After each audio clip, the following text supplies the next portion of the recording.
नमस्कार, स्वागत है आप सबका एनबीसी भारत पर। मैं हूं आपके साथ तनीषा भारद्वाज। दिल्ली की जहरीली हवा पर एक बार फिर सुप्रीम कोर्ट ने कड़ा रुख अपनाया है। देश के मुख्य न्यायाधीश सूर्यकांत, न्यायमूर्ति जयमाल्या बागची और न्यायमूर्ति विपुल पंचोली की पीठ ने दिल्ली सरकार की याचिका पर सुनवाई करते हुए वायु प्रदूषण के खिलाफ और असरदार फैसला सुनाया है। अदालत ने 12 अगस्त 2025 को दिए अपने पुराने आदेश में आंशिक संशोधन करते हुए साफ कर दिया कि अब प्रदूषण फैलाने वाले पुराने वाहनों के लिए कोई नरमी नहीं होगी। कोर्ट ने स्पष्ट किया कि दिल्ली एनसीआर में BS3 और उससे नीचे के बेहद खराब उत्सर्जन मानकों वाले आयु पूरी कर चुके वाहनों को मिली सुरक्षा अब खत्म कर दी गई है। यानी जो वाहन हवा को और जहरीला बना रहे हैं उनके खिलाफ कार्रवाई का रास्ता खुल चुका है। दिल्ली सरकार की ओर से अतिरिक्त सॉलिसिटर जनरल ऐश्वर्या भाटी ने अदालत को बताया कि पुराने वाहनों से निकलने वाला धुआं लगातार प्रदूषण बढ़ा रहा है और लोगों की सेहत पर सीधा हमला कर रहा है। इसी वजह से दिल्ली एनसीआर में 10 साल पुराने डीजल और 15 साल पुराने पेट्रोल वाहनों पर पहले ही प्रतिबंध लगाया गया है। हालांकि कोर्ट ने एक अहम राहत भी दी। पीठ ने कहा कि BS4 और उससे नए वाहनों के मालिकों पर सिर्फ उम्र के आधार पर कोई कार्रवाई नहीं की जाएगी। यानी अगर वाहन BS4 या उससे बेहतर मानकों का है तो उसे केवल 10 या 15 साल पुराना होने की वजह से नहीं रोका जाएगा। इस फैसले की जड़ें पुराने आदेशों में है। साल 2015 में एनजीटी ने 10 साल पुराने डीजल और 15 साल पुराने पेट्रोल वाहनों पर दिल्ली एनसीआर में रोक लगाई थी, जिसे सुप्रीम कोर्ट ने 2018 में सही ठहराया था। इसके बाद 2024 में दिल्ली सरकार ने एंड ऑफ लाइफ वाहनों के निपटान के लिए सख्त दिशा निर्देश जारी किए।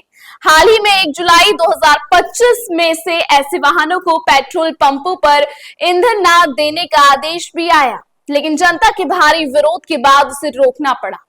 अब जनता की प्रतिक्रिया और सरकार की मांग के बीच सुप्रीम कोर्ट का यह नया आदेश साफ संदेश देता है। BS4 और नए वाहन राहत की सांस ले सकते हैं, लेकिन पुराने और ज्यादा प्रदूषण फैलाने वाले वाहनों पर सख्ती तय है। दिल्ली की हवा को बचाने की जंग अब निर्णायक मोड़ पर पहुंच चुकी है। खैर, आपने BS शब्द कई बार सुना होगा, लेकिन आखिर ये BS होता क्या है? आइए जानते हैं। BS का पूरा नाम भारत स्टेज है। ये नियम बताते हैं कि किसी गाड़ी से हवा में कितना प्रदूषण फैल सकता है। इन नियमों की शुरुआत साल 2000 में हुई थी ताकि वाहनों से निकलने वाले जहरीले धुएं को कम किया जा सके। इन्हें पर्यावरण, वन और जलवायु परिवर्तन मंत्रालय के तहत केंद्रीय प्रदूषण नियंत्रण बोर्ड ने लागू किया। समय के साथ गाड़ियों की संख्या और शहरों में ट्रैफिक बढ़ता गया, जिससे प्रदूषण भी ज्यादा होने लगा।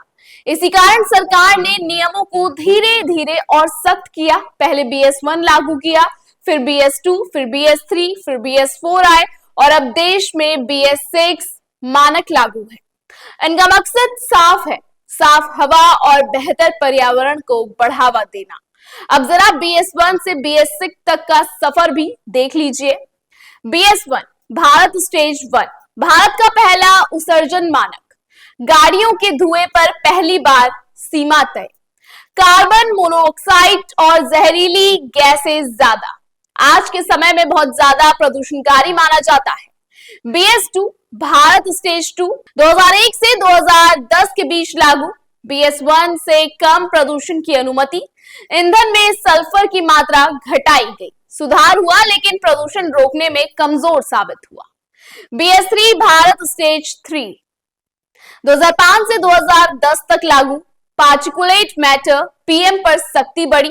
BS2 से कम धुआं, फिर भी नुकसानदायक। आज सबसे ज्यादा कार्रवाई इसी पर हो रही है। BS4 भारत स्टेज 4, अप्रैल 2017 में पूरे देश में लागू। पेट्रोल और डीजल दोनों में कम प्रदूषण। BS3 से काफी साफ तकनीकी। सुप्रीम कोर्ट ने BS4 और नई गाड़ियों को राहत दी। BS6 भारत स्टेज 6, अप्रैल 2020 से लागू। अब तक का सबसे सख्त उत्सर्जन मानक, आधुनिक इंजन और बेहद कम धुआं। भारत में आज बनने वाली सभी नई गाड़ियां BS6 से गुजरती हैं।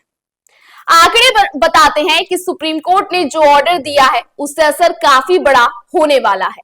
गुरुग्राम 1.5 लाख से ज्यादा BS3 गाड़ियां प्रभावित होंगी। नोएडा में 1.40 लाख से ज्यादा BS3 गाड़ियां, वहीं गाजियाबाद में 3.70 लाख से ज्यादा गाड़ियां BS3 गाड़ियां प्रभावित होने वाली है। लेकिन वो कहते हैं ना, बड़ा परिवर्तन बड़ा बलिदान मांगता है। लेकिन देखने वाली बात यह होगी कि क्या सुप्रीम कोर्ट के इस आदेश के बाद राजधानी की हवा में कोई सुधार आएगा और क्या इस बार भी आदेश को जनता के विरोध का सामना करना होगा। ये तो आने वाला वक्त ही बताएगा। फिलहाल इस स्पेशल रिपोर्ट में इतना ही। इस पूरी खबर पर आपकी क्या राय है, कमेंट सेक्शन में हमें जरूर बताइएगा।